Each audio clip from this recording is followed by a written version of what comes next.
Hello, everyone. Welcome to the Testing Psychologist podcast, the podcast where we talk all about the business and practice of psychological and neuropsychological assessment. I'm your host, Dr. Jeremy Sharp, licensed psychologist, group practice owner, and private practice coach. This podcast is brought to you by PAR.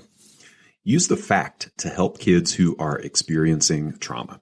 The FACT teacher form measures how stress and trauma impact students, specifically at school, leading to better interventions. Learn more at parinc.com/FACT_teacher. Hey, everyone. Welcome back. Glad to be here. Today's another episode in the Out There Assessment series. So in this series, I'm talking with assessment practitioners who work in unique environments or have unique specialties. And the hope, of course, is to shine a light on some of the more unorthodox ways that we might use our degree and expertise in assessment. So my guest today is no exception, of course. Her name is Merril Dean, and Merril lives in Yellowknife, Northwest Territories. She runs a psychological testing business across the Northwest Territories and adjacent Nunavut. Her work encompasses a geographic area of over 1.2 million square miles and a population of 80,000 people. She is passionate about serving her clients through a strengths-based assessment approach that recognizes and respects the culture and languages of the North. Again, a wonderful conversation with Merril, just like all of my Out There Assessment guests. But I really enjoyed this one, just in particular because of the remote nature of her work. And you'll notice in the conversation, we do spend a little bit of time just defining the geographic aspects of her job and what it means to fly to, for your commute, for most all of your assessments, and many other aspects. This was a fabulous conversation. I really enjoyed it, and I hope that you do too. So let's get to my conversation with Merril Dean.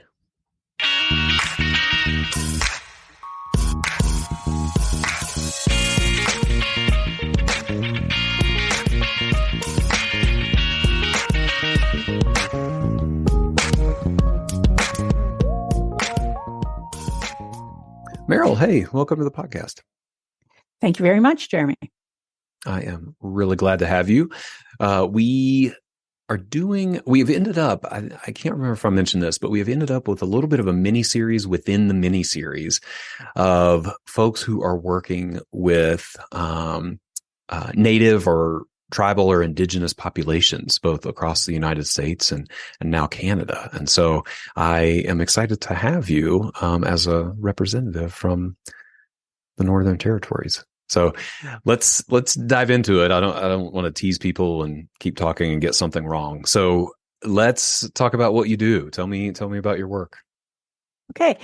I'm a practicing psychologist, a registered psychologist. I work in Northern Canada, largely as a school psychologist or in schools working as a psychologist, doing assessment and intervention, but also with other populations as well.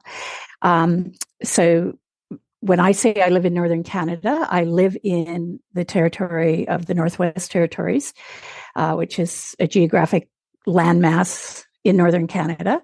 I also work in the territory beside us, which is Nunavut. And together, the two territories represent about 40% of the landmass of Canada. Covers approximately about 1.2 million square miles. So that's my region. Yeah. I just want to double click on that. The region you cover is 1.2 million miles. Yeah. That's square miles. Square miles, yeah. Of course. Yes. Yeah. Yes. With only a population of 80,000 people. Sure. Still. So, that's sparsely populated, but a massive land area. Right. By virtue of that, much of my work is done through traveling, largely by air, a bit by road, in communities closer to Yellowknife where I actually live. I work as a private psychologist. There is no such thing as school psychologists or even publicly funded psychologists in either the Northwest Territories or Nunavut, with the exception of a couple of clinical psychs who work in mental health here in the Northwest Territories. There's nobody over in Nunavut at all who are publicly funded or work for hospitals or agencies or school districts or anything. So that's sort of what I do. I would say, though, fair enough, about 90% of my time is spent working in schools, working for school districts and traveling for school districts. The rest of my time, I do some private assessments. I do adult assessments. And because we're a bit of a scarce resource, right now there's only 2 psychologists specializing in assessment and intervention in the Northwest Territories and Nunavut. We tend to sort of become a bit of a jack of all trades because there just is nobody else around. Right. It truly is a case of you do what you got to do to meet these needs. Yeah, for sure. So I would love to go back just in case people sort of glossed over this or missed this. Can you describe for us where the Northwest Territories and Nunavut are on a map? Okay. Well, if you imagine Canada, most people know where Toronto is, and oftentimes Edmonton. Those are sort of our 2 landmarks. So I live pretty much almost directly north of Edmonton, 18 hours by road. Okay. And I'm about in the middle of the Northwest Territories in terms of sort of between south and north.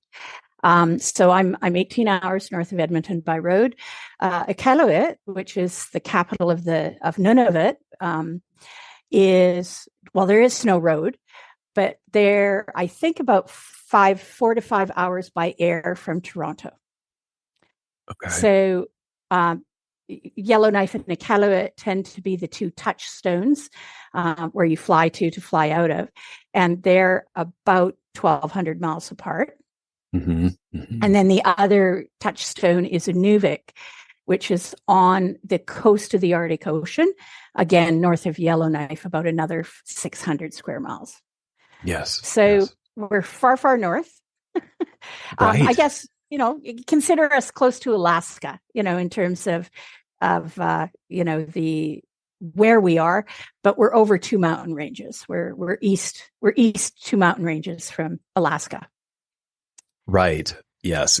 Thank you for indulging that. I don't know if I shared this during our pre-podcast chat. I couldn't have, because I hadn't totally done it. But, I spent a lot of time looking at the map after we got off of our pre-podcast chat. I have a little bit of a map thing, like a special interest with maps and traveling and distance and things like that. And it is truly remarkable. If anybody shares that interest, just to go and look at the geographics of this location, it is truly mind-blowing how big of an expanse this is and how far north it is. I don't think people realize, it's a 6 or 8 hour flight from Colorado to get where you're at. And that's just, like I said, kind of mind-blowing. So I just wanted to highlight that and really emphasize that this is a pretty remote area and a huge area to have 2 psychologists. Yeah.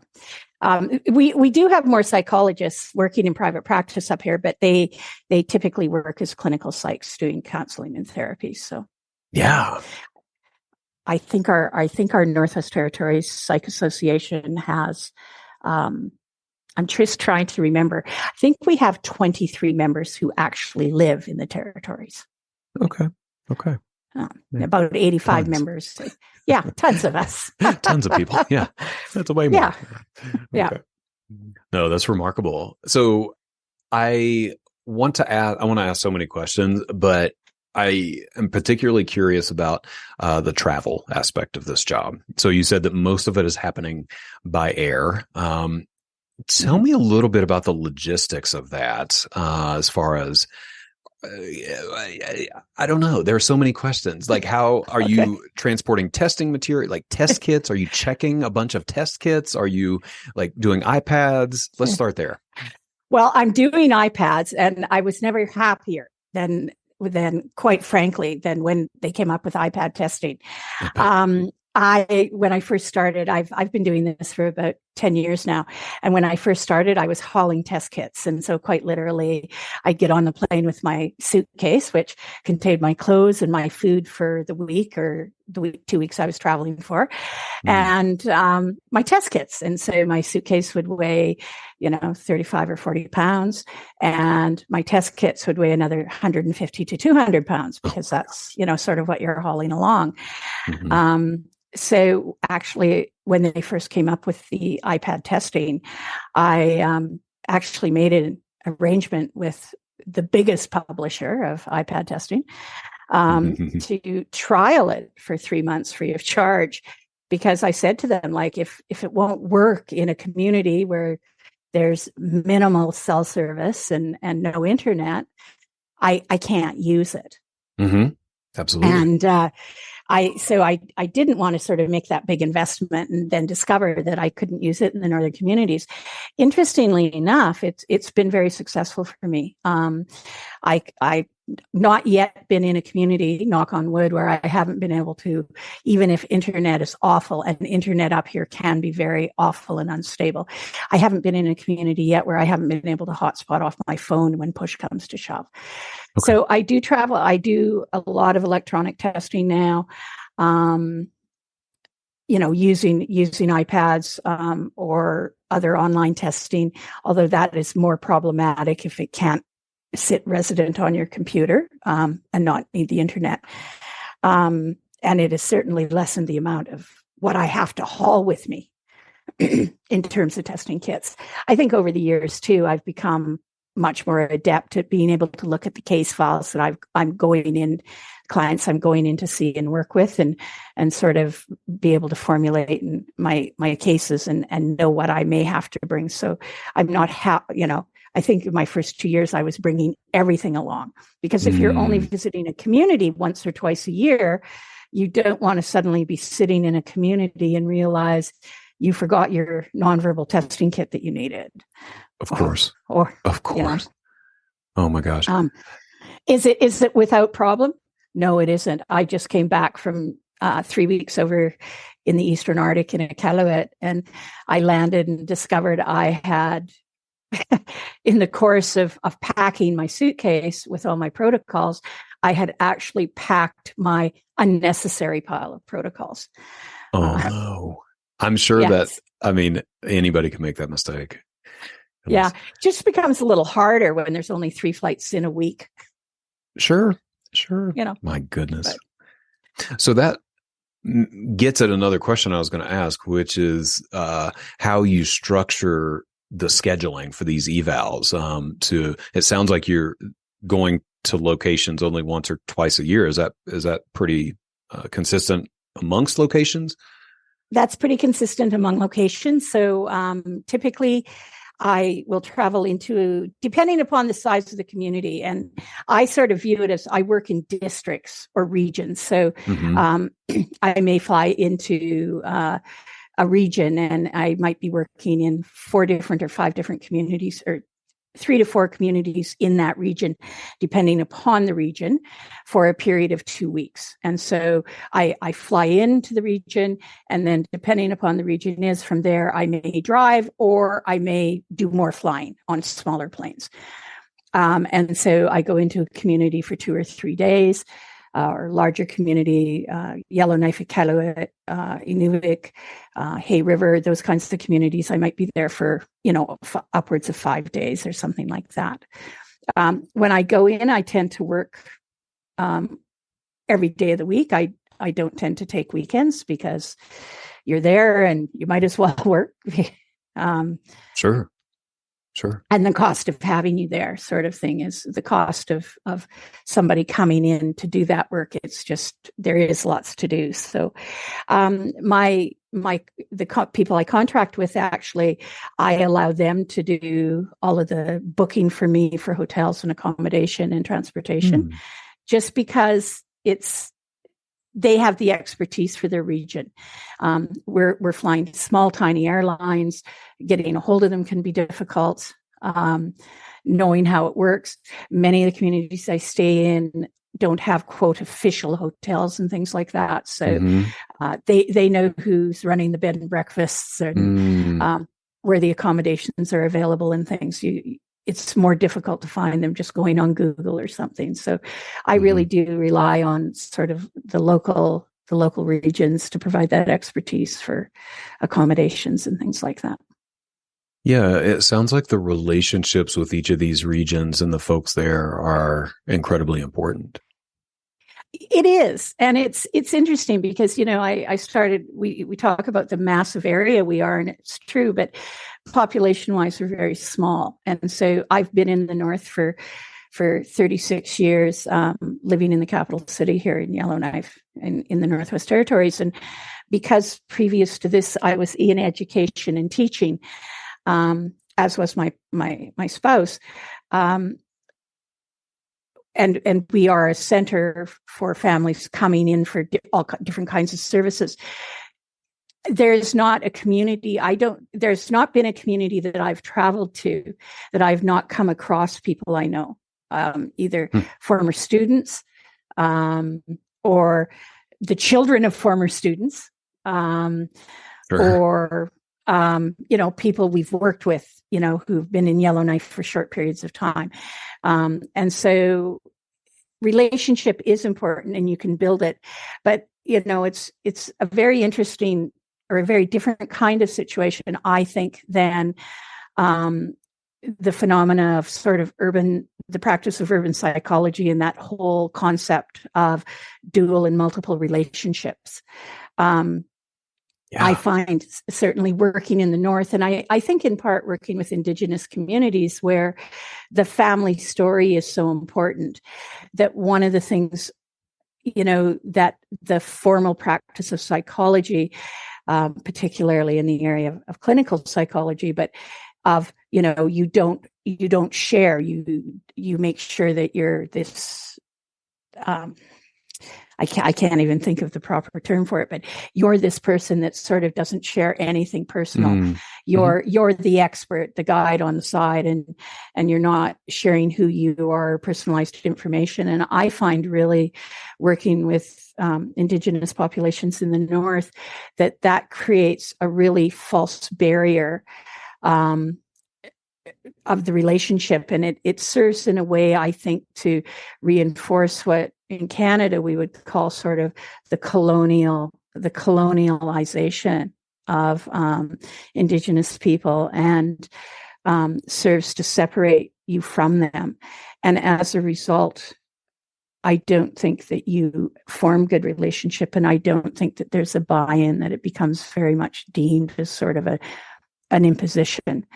For me to build rapport, oftentimes I find that without oversharing, having to share who I am, where do I live, who do I know, what are my experiences in the North, and finding connection points. Interestingly enough, who do I know that breaks down many of those barriers and makes people more willing to engage in process and more willing to trust process, and not necessarily feeling that they're going to be somehow taken advantage of or mistreated in this system and process. Right. I think that's crucial, and you would be able to speak to it, of course, better than I can. But I'm glad that you are opening the door to this aspect of the conversation. Like I mentioned, I've talked with a couple of other women who work with Native populations, and they are Native themselves. And both of them commented on how it can be really hard to do good work with Native or Indigenous populations if you're not a member of that group. And it sounds like you have been pretty deliberate and maybe found some ways to try to break down some of those barriers. Yeah. I think there's advantages and disadvantages to both sides.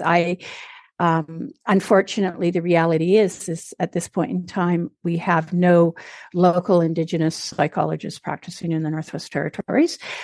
We have one provisional that I'm quite excited about. But for us, for example, in the Northwest Territories and Nunavut, we have 9 different tribal groupings, Indigenous groupings, all with their own languages, all with their own cultures. And then within it, then even as you go into communities, you're finding differences between those communities, in terms of culture and language and custom. And so, it would be very difficult, I think, to even dream of the possibility of a day where every community would be able to have a psychologist who's familiar with their culture and situation. Sure. But the flip of it is, and I've watched it in education here in the North, where sometimes it's very hard to come back to your community as, quote, the expert or the psychologist too. So I think in part, some of it becomes more about building that relationship and establishing trust. When I first went into some of the smaller communities, my first year, I think very much I was this, quote, Southerner, or, the person from Yellowknife or whoever. And that was the viewpoint that people in the community took, when I was sort of like that bad penny and kept coming back, twice a year, 3 times a year, phoning them in between times, and they discovered, running into them when they were here in town at Fatburger or wherever, having a hamburger and, saying hello, they suddenly realized that it formed sort of a different status of relationship. And I think it was about my 3rd year, I was in a small airport in a northern community. Population of the town was about 300 people. And a woman came up to me, and I'm fairly noticeable. I'm older. I walk with a cane. I'm fairly large. And so I'm not sort of the typical person you see traveling through a small community. Yep. And a woman came up to me in the airport and she says, "Hey, are you that psychologist lady?" I said, didn't even know my name. "Are you that psychologist lady?" And I said, "Yeah, as a matter of fact, I am." "Oh, well, are you here? You're here to work." And I said, "Well, actually, I'm on my way out." "Oh, where are you going?" And so I told her the next community I was flying to. "Oh, good. I have a cousin there. They were talking about needing to maybe see you because we were talking about the work you were doing here. I'll call them." And okay, fine, great, whatever. And by the time I actually got into that next community, which was probably about 7 hours later, the cousin had already been to the school to say to the principal, "Hey, I understand that psychologist lady is coming back here. I want my child to see them." That's amazing. So at that point, I thought, okay, this persistence of coming back and being here and being open and being flexible is really, really quite important. And it helped relationship in that regard. That's a great story. Yeah. Like you're sort of singularly known, that psychologist in the territory. That's great. Yeah. Before we pivot, and I want to ask, of course, what you love and maybe don't love about this kind of work, but I feel like I have to ask about the travel and the planes. So I looked up some pictures of the airport at Yellowknife, and it seems like there are a lot of tiny planes, some big planes, but a lot of snow. And as someone who is not the most comfortable flyer, and I'm just personally curious how you work with this. Had you ever had to deal with any kind of anxiety about being on like prop planes or flying in bad weather, or how do we tackle this? Let's take a break to hear from our featured partner. Kids are experiencing trauma like never before. The Pfeiffer Assessment of Childhood Trauma, or FACT, helps them by measuring how stress and trauma are impacting students in a school-based setting. Currently available is the teacher form, which uses teacher ratings to give school psychologists the information they need to formulate better interventions. Learn more at parinc.com/FACT_teacher. All right, let's get back to the podcast. Oh, it's funny, when I first started doing this job, I had originally said I wouldn't travel on planes because I also don't like flying.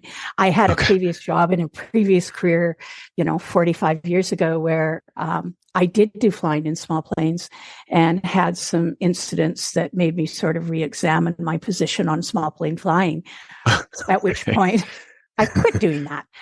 And so going into this position, when I first started my private practice, I had said to people I would do only on-road communities I could drive to.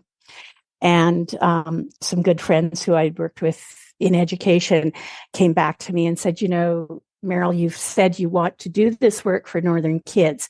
If you're refusing to fly, then you're refusing to provide service for a good portion of our population. And essentially they guilt tripped me into it. There's no other way to describe what they did.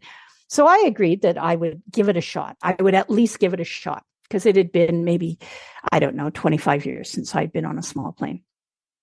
So my first trip out on a small plane, I got to the airport, to the terminal building for the small airline. I looked out the door and I saw out the window and I saw this tiny little Cessna.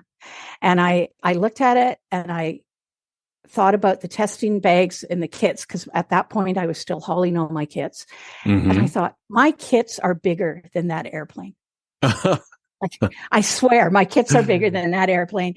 And I suspect that between me and my kits, I weigh more than that airplane. I can't do this. And I quite literally got sick to my stomach. I went into the bathroom and threw up. And I thought, I've got to phone and tell them I can't come. I don't know. Do I go see my doctor and talk about medication so I can get on a plane or something? I came out the window. Looked out the window, and there were two people getting onto the Cessna and flying off. It wasn't my plane.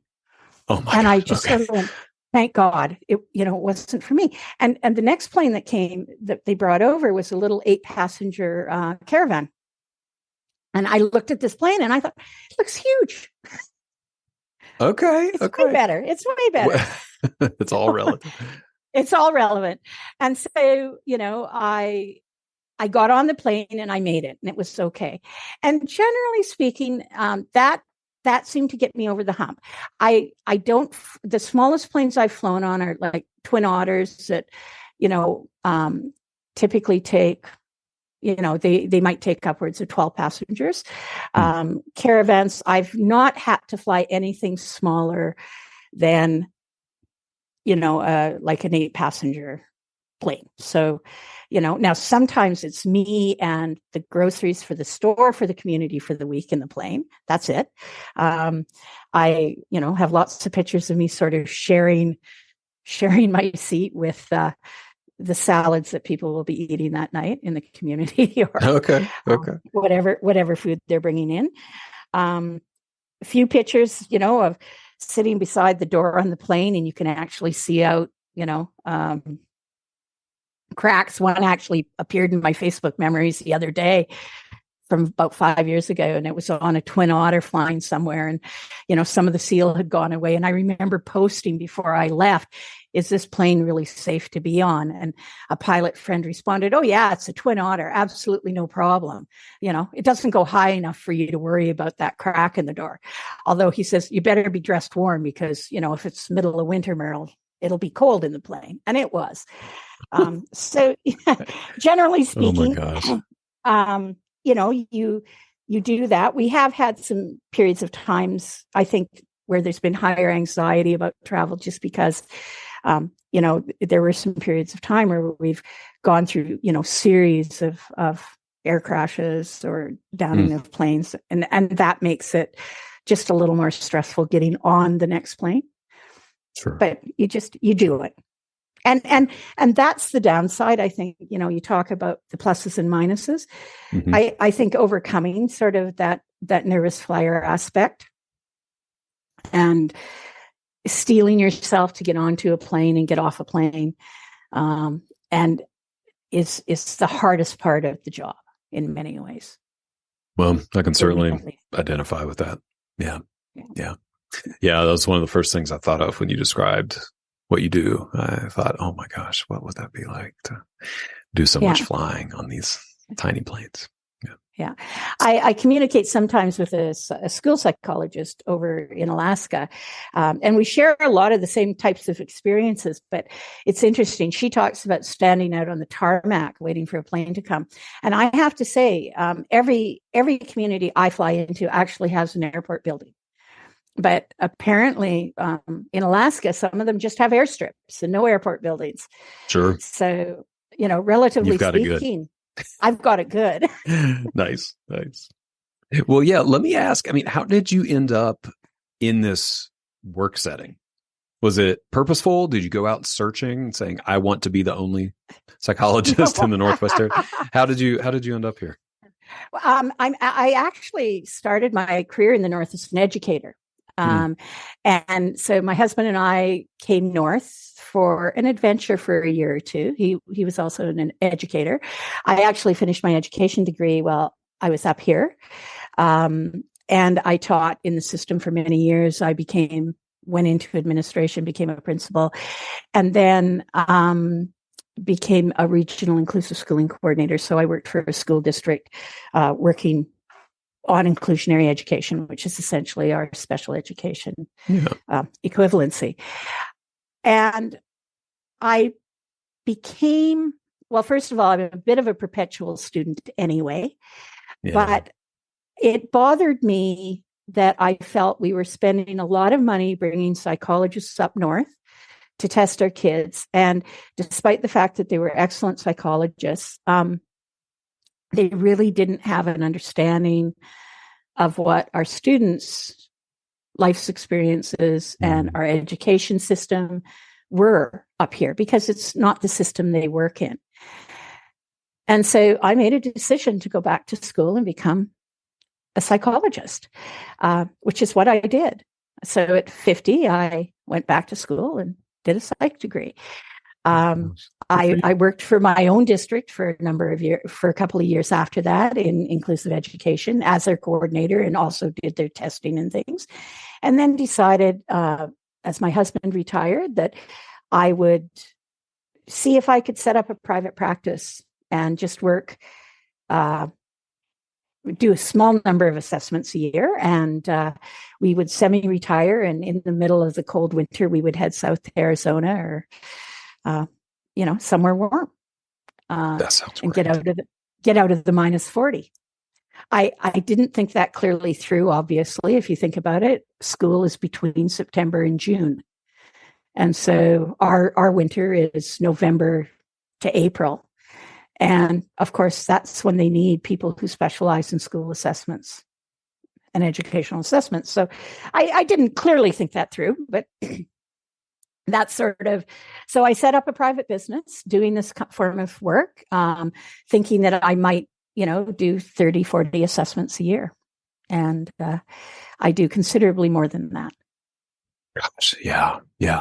I want to touch, since you brought that up, it made me think just briefly about the financial structure. It sounds like, I'm guessing these sites pay for your travel, pay for your hotel. All of that is included. And of course, for the evaluation and the time, is that fair? Yeah. And that's how it works. Yeah.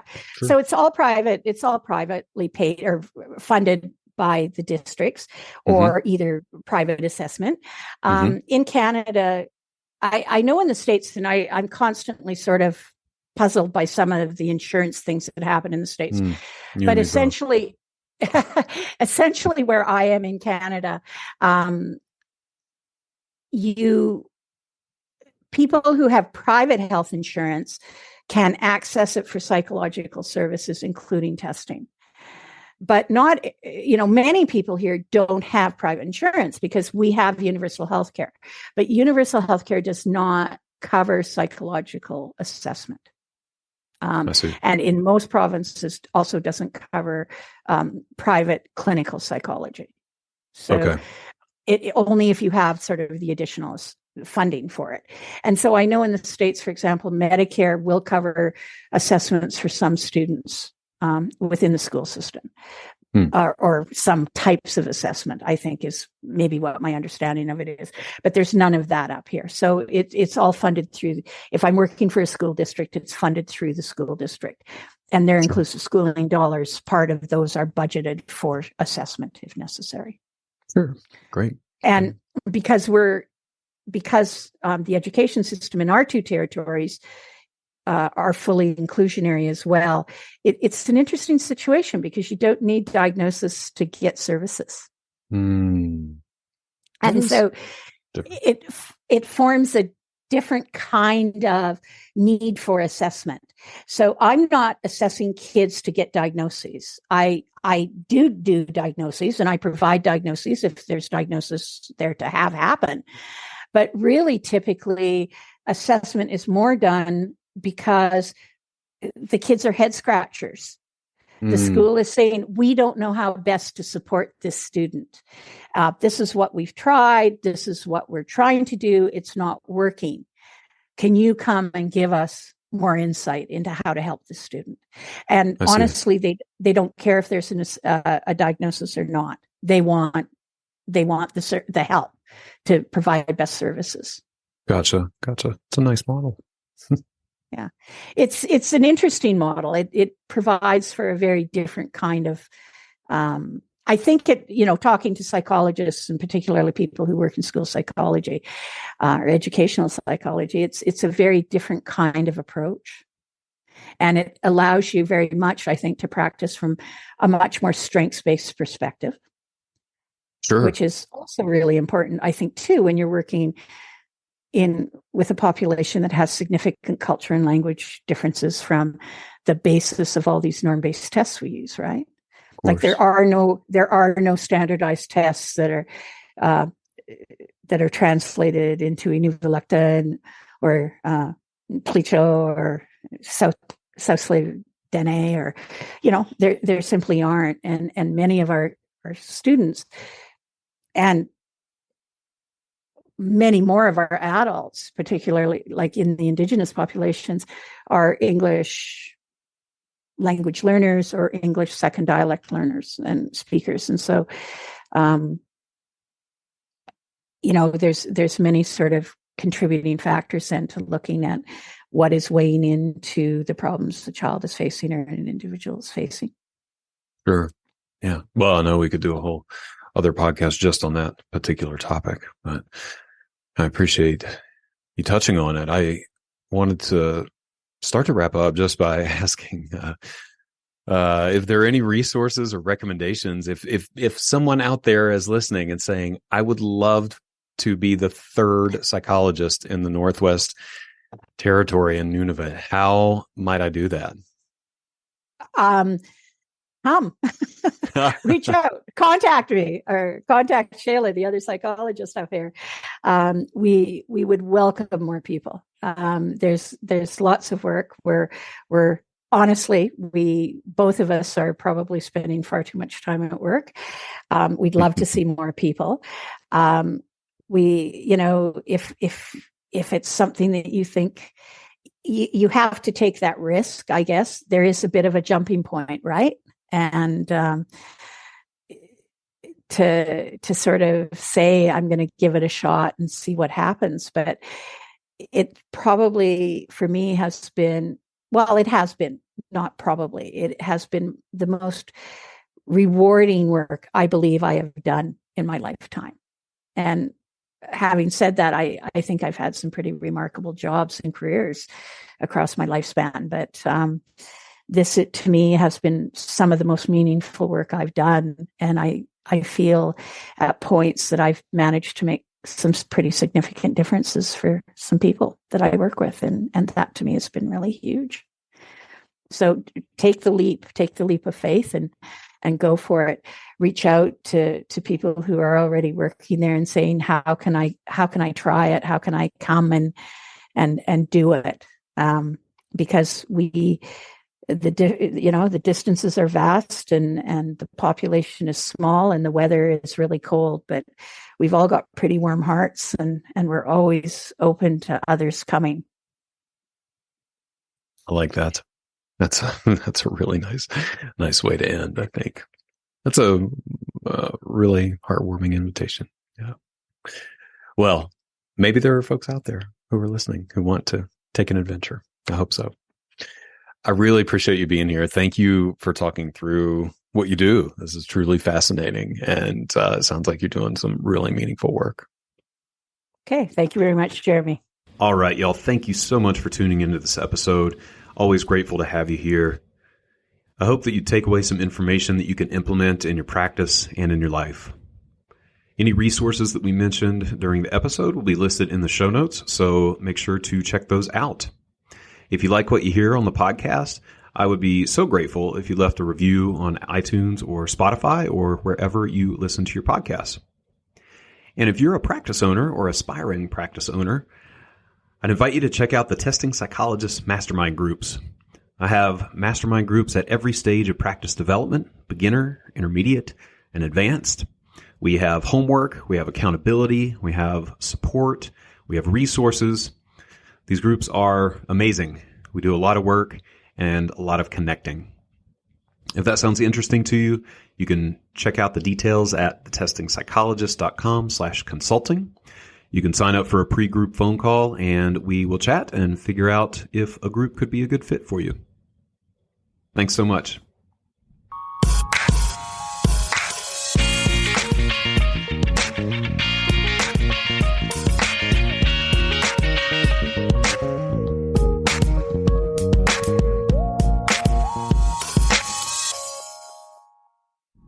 The information contained in this podcast and on the Testing Psychologist website are intended for informational and educational purposes only.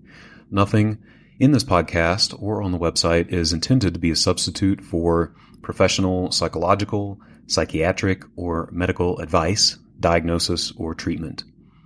Please note that no doctor-patient relationship is formed here, and similarly, no supervisory or consultative relationship is formed between the host or guests of this podcast and listeners of this podcast. If you need the qualified advice of any mental health practitioner or medical provider, please seek one in your area. Similarly, if you need supervision on clinical matters, please find a supervisor with an expertise that fits your needs.